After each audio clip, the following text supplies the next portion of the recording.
It is the Beaver Banter podcast. I'm CJ Baumgartner. There is Ian Rivers. Ian, another great day to be a Beaver as we get closer to the end of the athletic year. It's already crazy to think that we're going to be into May pretty quickly, and things are screeching to a halt on the Bemidji State athletics scene. But what's one of the biggest stories on campus, which we're going to start off with, or at least in the athletics department, is the fact of that the provider of television, if you want to call it that, the streaming provider of Bemidji State hockey looks like it's going to change hands pretty quickly. What do we got?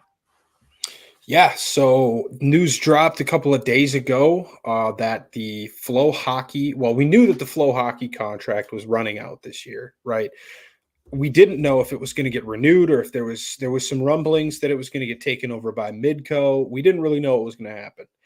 At the end of the day, it did get taken over by Midco, so the games will now be streamed not on Flow Sports anymore, but on Midco Sports Plus or something like that. So I think a benefit. I really had some issues with Flow personally. I don't know. I know it wasn't a universal thing because we would be in our game logs, like our live game threads, right, that we do in the Discord, by the way. If you haven't done that, join that. It's awesome.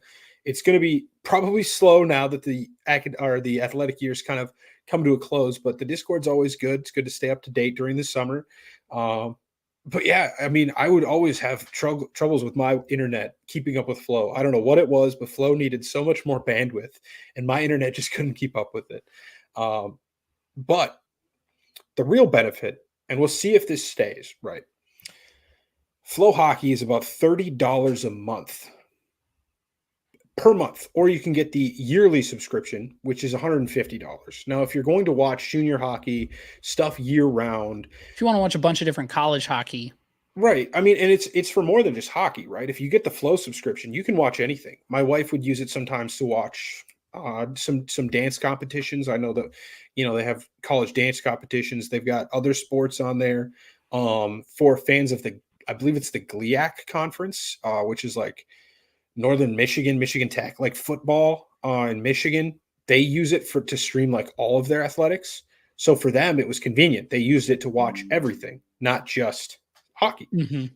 For everybody else, that $30 a month really adds up. And it is tough to get casual fans to want to pay $150 a year to subscribe to watch a hockey team, right? Now, granted, I was able to manipulate it down. I only had to pay for 4 months this year, but in doing so, I had to miss a game against UMD that I didn't watch, just sucked it up and said, I'm not going to watch this game to save myself the $30.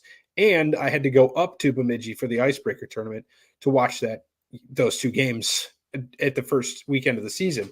And you might be saying, well, didn't you pay more than $30 driving up to Bemidji, eating food, getting the tickets? Like, yes, I did. But that's beside the point. So the price right now for Midco Sports Plus is $9.99 a month, $79.99 a year. Yep, there it is. If you're watching the broadcast on Twitter, Facebook, wherever you get that, we got the tweet up here. Trent Singer, man, yeah, $9.99, which is much more reasonable. You could pay for 6 months of that subscription, and you'd still be paying half of what you would pay for 4 months of Flow Hockey. So we'll see if that changes now that they've picked up college hockey in the CCHA. Maybe they up that. I really hope not, because I do think that could be a benefit for fans that are, in the Bemidji area and would like to watch games, but just don't want to buy season tickets or don't want to go to every game. But hey, they want to turn it on. Or just can't justify $30 for hockey. $30 a month. Exactly. You might as well go to the freaking games at that point. Like it's kind of expensive, especially if you're local. And even for non-locals such as us, it's a lot easier to stomach $10 a month than it is. So maybe that starts to help attendance. We'll see what effect it does have, because it makes it easier for people to be engaged with the team year round. And then when they get to the end of the season and you're playing a game against Ferris State that normally people wouldn't look at and say, hey, that's a super exciting game. We knew the stakes, though, this year, and that was the McNaughton Cup was on the line with 3 weeks to go. Maybe you get more people out for those games if they know what's on the line because they've been watching the team all season. Right, exactly. And there's a few factors. So when you talk about the pricing, that's really going to come into play. Midco has been going through their network. Not the obviously they're a cable and internet company first, and that's how they make all of their money. And since they have that, they had their channel Midco Sports. They had an actual cable channel. So when I was a student at Bemidji and I lived off campus, our house we had Midco. That was our internet. We also had cable, and what the cable package provided us was their cable network. And that it feels like they're leaning away from. They're doing less original content. They've laid off their personalities, and it feels like I don't know if that means that their cable channel is going to cease to exist, if they're just going to get rid of it. I don't know if it's going to be like it's going to have the Midco logo on 24/7 until a game broadcast begins, and then they flip it on, and then as soon as the broadcast is done, they flip it back off.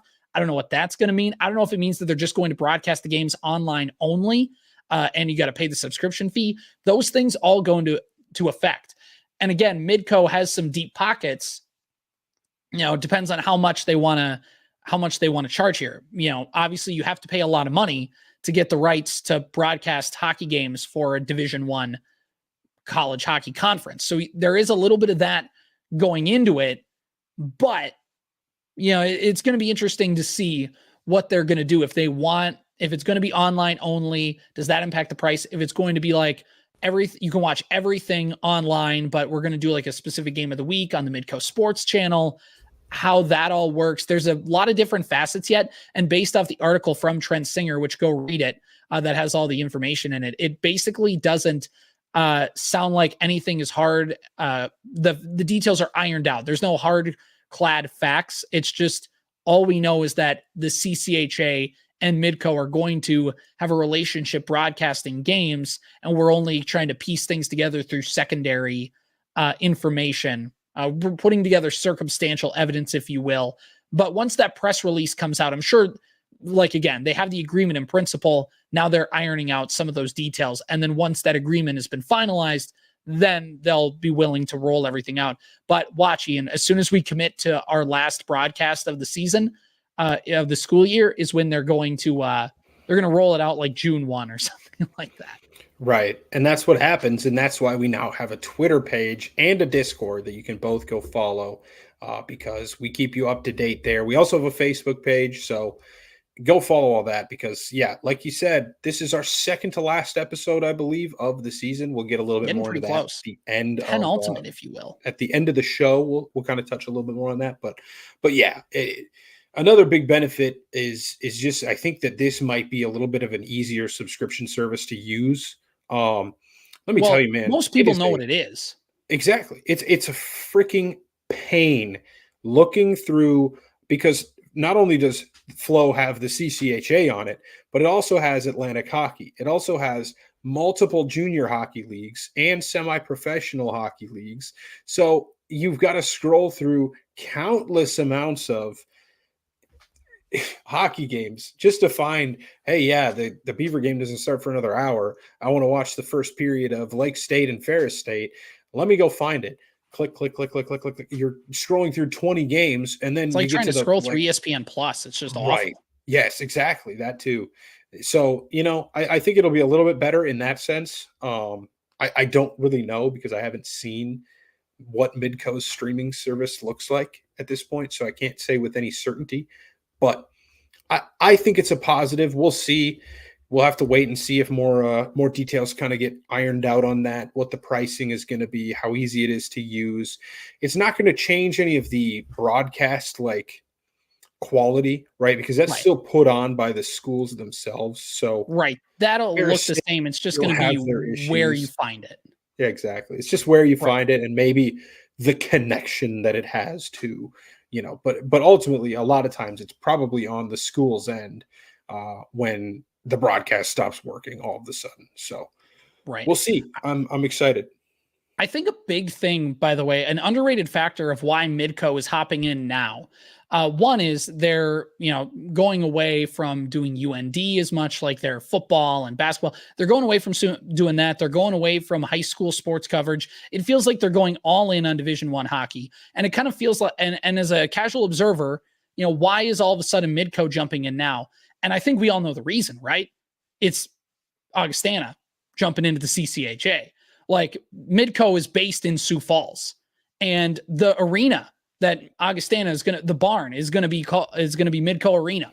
Like they have an interest. They are leaning into Division I hockey. They're leaning into Augustana. They are leaning into, obviously Midco. Paul Bunning Communications people. Midco has a presence in Bemidji. Midco has a presence in, some of these places in Moorhead. Midco's got a presence in some of these spots where you can kind of start to get your big toe in there, and you can start to, anyway, the point is Augustana going D1 and entering the CCHA. I don't believe Midco jumps in if Augustana isn't going D1 and into the CCHA. I don't think Midco is jumping in to do that, but because they feel, they got to feel pretty confident about the hockey culture bubbling in Sioux Falls that would want to jump on and do this to want to be able to do that. Yeah. Am I off base when I think that? No, I don't think so. I think that's probably a big reason that I did assume that was part of it, but I just knew that Midco did a lot of stuff with the Dakota sports. That's where a lot of Sioux hockey games are. I'm sorry. Oh my gosh. Fighting hockey games. We're out of here. You're out. Yeah. North Dakota fighting hockey games are broadcast on that. I knew they did the football too. And Augustana this year as well. Like you said, they've had a lot of Midco broadcasting stuff. So I don't think that that's off base at all. I think that that's probably a big reason why Midco was so eager to try to jump in as soon as Flo's contract ran out. Yeah, and like you talked about, I think the biggest thing is that with Flow Hockey definitely is a bigger provider. Like you talked about, their junior hockey, doing different sports and doing a bunch of other Division I hockey conferences. They definitely are a more established brand. It's riskier with Midco because they have a big presence and they are a big company regionally, but also how are they going to handle some of these things? How are they going to handle broadcasting? Do they have the bandwidth to handle it? Flow Sports, it felt like at least was willing to have a little bit more of that. Maybe I'm wrong, but it's just going to be interesting to see how Midco handles being the provider of this and what happens when things go wrong. How quick are they? How all in are they on providing the best possible broadcast? And that'll come with the pricing. That'll come with the perks that they offer. It'll come with the formats. Overall, I'm excited. And I think the general consensus around the CCHA is excitement that they're getting off of Flow Hockey and they're getting into bed with Midco on this one. I'm excited for it, generally speaking, but it'll just be interesting to see kind of what the dynamics are, because Midco is never, they've put on broadcast of games before, but they've never had a relationship like this where they're the sole provider of a Division I hockey conference. And how does that work? And how does their coverage work? And all of that providing stuff. Not that I'm saying it's going to be bad or it's super unknown. They've probably been preparing for this for years, but it's just a new dynamic and we're kind of going to have to wait and see. And that'll be the interesting part. Yeah. It's just a lot of stuff that we don't know until we get there kind of situation. You don't know how any of that's going to play out until the product is actually right in front of you. And that's kind of what we say a lot in sports, right? We can be as excited as we want. The NFL draft just happened, and as excited as you want to be about your prospects, you never know how they are going to perform until they actually step onto the field. We say it about recruiting at BSU. We say it about a lot of things in sports. And this is just another one of those things that we don't know what it's going to be like until October hits and we start seeing some Midco broadcasts. Right. And if you want to talk about, are you excited about the Midco broadcast? Are you not? Would you rather them stayed on Flow Hockey? If you guys have opinions and you want to let us know about it, one, you can send us a DM on the Beaver Banter Twitter page.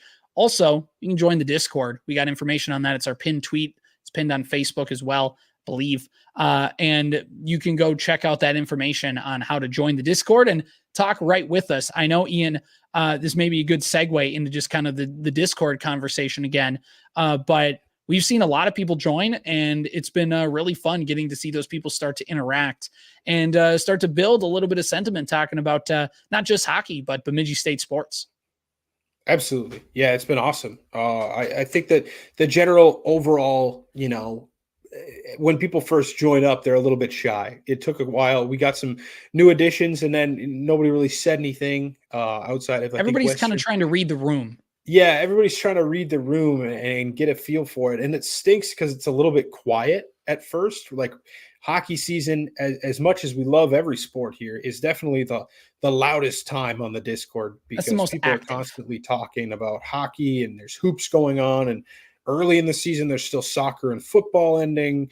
And now that everything's kind of wrapping up, we have officially 5 more games of team sports, and then there's some track events still that have to wrap up. But that's it for athletics this year, is just 5 more baseball games. So it gets a little quiet towards the end of the year, but still we've got recruiting news for college hockey, recruiting news for everything. Honestly, if you see any recruiting news, go ahead and post it in there. And it's just fans of other Bemidji State sports, and we talk about other sports. Right. We've even talked about things that aren't sports related from time to time. Most of us are sports fans, so that's typically what we talk about anyways. You want to But see Ian lose his mind about the Chargers draft picks? You hop right in. yeah, overreacting day one and then just needing to see a plan play out, and it plays out and everything's okay. We're all good. But yeah, exactly. We talked about the NFL draft. The Wolves right now are doing super awesome. So we've been pretty active in talking about the Wolves.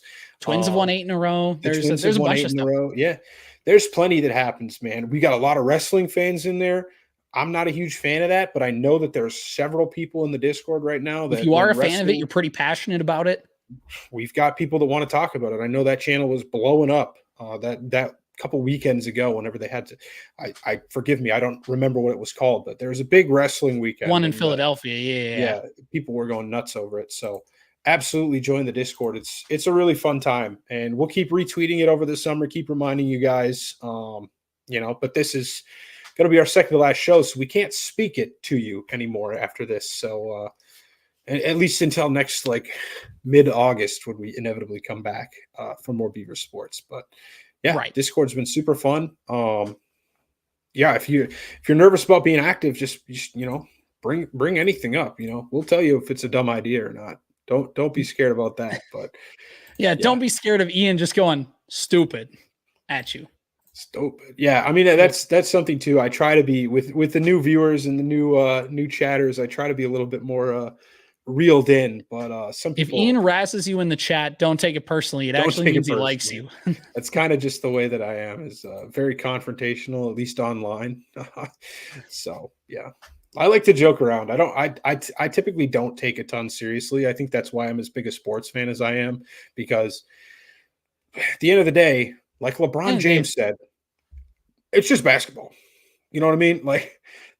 It's just sports. And at the end of the day, whether or not something happens or it doesn't happen, it's not going to change the outcome of the rest of your life more than likely, unless your dad plays on a team and he gets fired because he didn't win a Super Bowl. It might change your life then, but most people are probably not in that situation. So. Right, exactly. If you're just a casual observer, it's probably it's probably fine. So let's wrap up the Beaver Banter podcast. We keep saying that we're like, well, it's going to be a short one today, and then we look up and we're done. It's like 45 minutes. I think we are on track to have a short one today. Right. Let's go around the horn. I know girls golf wrapped some things up. Ian, what the heck happened?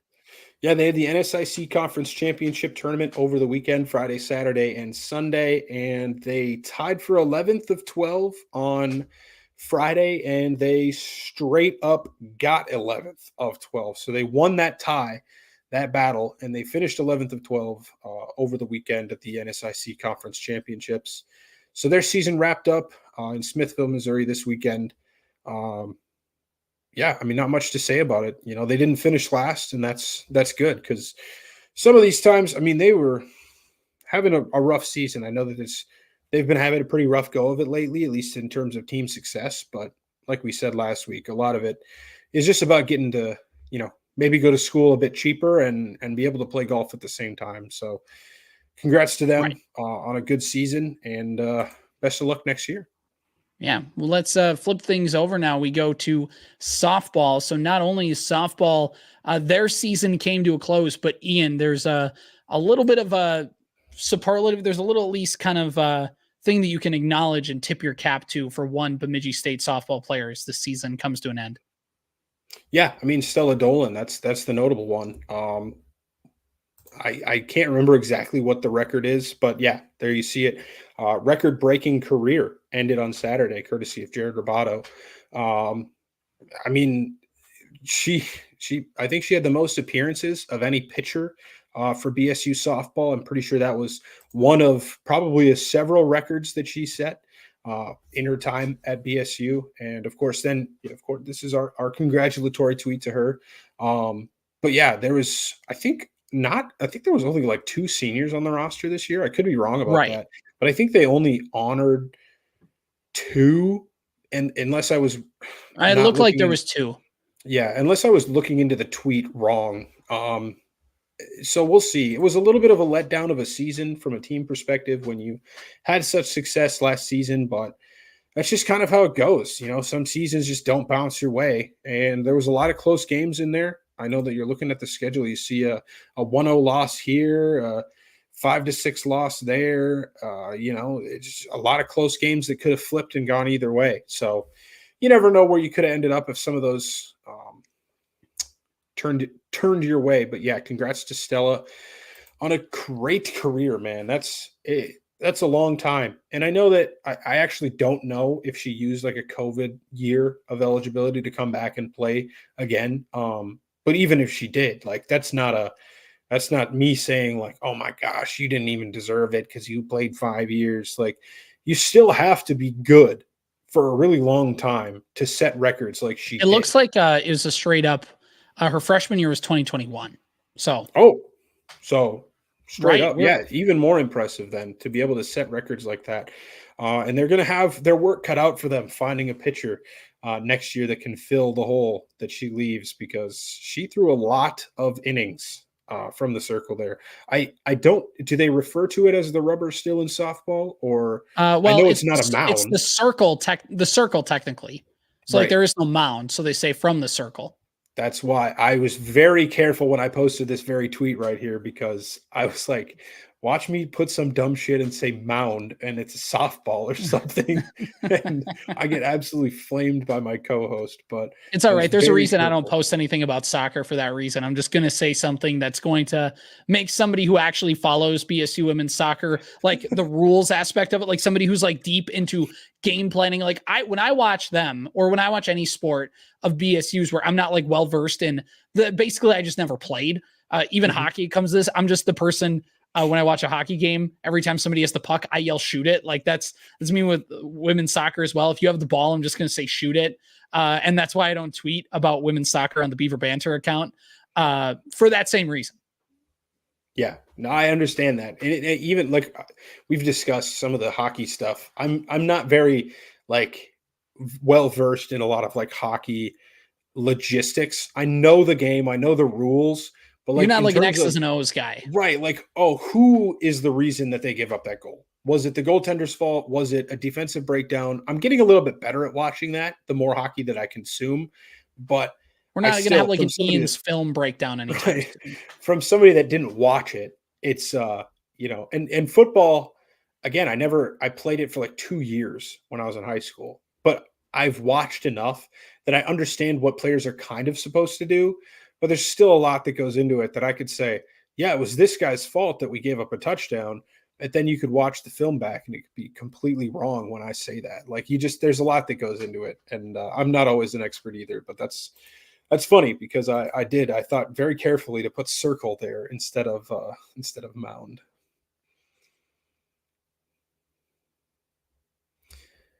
We good? Yes, we're good. Connection. There we go. Gotta love internet. So yeah, I mean, back to the softball conversation, their season came to a close. And obviously, like we talked about, they made the NSIC tournament last year, I believe won a game and got in there. Yeah. They won a game, advanced to that next round. They didn't get as far as they wanted to, but they still they got beat Mankato last year. I think the first time, like maybe the second time ever that they had beaten Mankato, they were like 1-31 or something against them, or 0-31. I can't remember. It was a crazy run. It was really fun to follow a year ago. And just selfishly, it stinks that we don't get to kind of keep following them throughout a playoff run. But overall, just congrats to everybody involved. It's a season again, not the wins and losses where they want to be, but it's just kind of how it shakes out. BSU softball comes to a close. It just never felt like they were able to get going early in the season. They kind of had some wins here and there, but once they really got into the bulk of that NSIC schedule, they just never were able to put some wins together and get the thing going to where they wanted to. But other than that, season in the books for them, and all eyes just kind of sit on track and field wrapping their stuff up, and also men's golf wrapping their stuff up, and baseball wrapping their stuff up. And then all of a sudden, Bemidji State sports go on pause for a few months until we get back up with football and women's soccer. Baseball, not ideal for them. We were not going to get too much deeper into that. Ian, I don't have the men's golf page pulled up, but when is the NSIC meet for them? It was last weekend. We wrapped that up last week, actually. Right. Yep. They've been done now. So they finished third of 9 in that tournament. They improved every day of the weekend. They started 6th, then they went up to 4th, and then they finished tied for 3rd. But it just wasn't quite enough to break into the NCAA tournament like they did last year. But that's that for men's golf. And then women's the track team had a couple of events this last weekend. They had the Drake Relays, the Viking Classic, and the Ryder Bolstorff Invite in St. Paul. They've still got some more coming up. The Joe Sweeney Invitational, that is Wednesday this week. The NDSU Tune-Up is Friday, and then they still have the NSIC Outdoor Championships and the NCAA Outdoor Championships, should anybody qualify for those. But we'll maybe touch a little bit if there's any records broken or anything next week on anything that happens in track. Well, if you look at bsubeavers.com, there is a story that came up yesterday. Oh, is there? Talking about how they saw a pretty good day. They competed at the Drake Relays and the Viking Classic, the Ryder Bolstorff Invite the past weekend, where it talked about 11 Beavers set new personal best marks. Seniors Mary Goodwin and Lexi Erickson set program records. Erickson set a new program record in the 1,500-meter run at the Drake Relays in Des Moines, running a time of 4:30.61 and placed 8th in the event. Goodwin broke her own program record in the 3,000-meter steeplechase, also at the Drake Relays, with a time of 10:44.82 to place 17th. The 2 times were also NCAA provisional qualifying marks, which is good to see. At the Viking Classic, Carol Miller in the 1,500-meter run, McKenna Frazier in the 400-meter hurdles, and Natalie Fultz in the high jump, and McKenna Patrin in the shot put also posted top marks in their respective events, with Patrin setting a new personal best. So there we go. We got some positivity to end our talks about BSU women's track and field this week, and really about BSU sports. And now as we kind of get ready for them to wrap up the season, I know last year we didn't quite wait for them to finish up because we're not going to hang on all the way through May, or all the way, throughout really into early May. With some of that, it depends. Maybe we'll hang on one more time. It's a little. As of right now, though, plan on next week being our final show. We'll probably do something similar to last year, where we kind of went over. I think we each picked our 3 best memories, sports moments. That's what it was from the season. So we'll probably do something similar this year. We'll talk it out over the course of the week, and we'll bring you some good content next week either way. But it's been another good season, and we won't touch on it too much, just wrapping up this week, because we will save that all for next week. But exciting. Right. I mean, get a little break, honestly.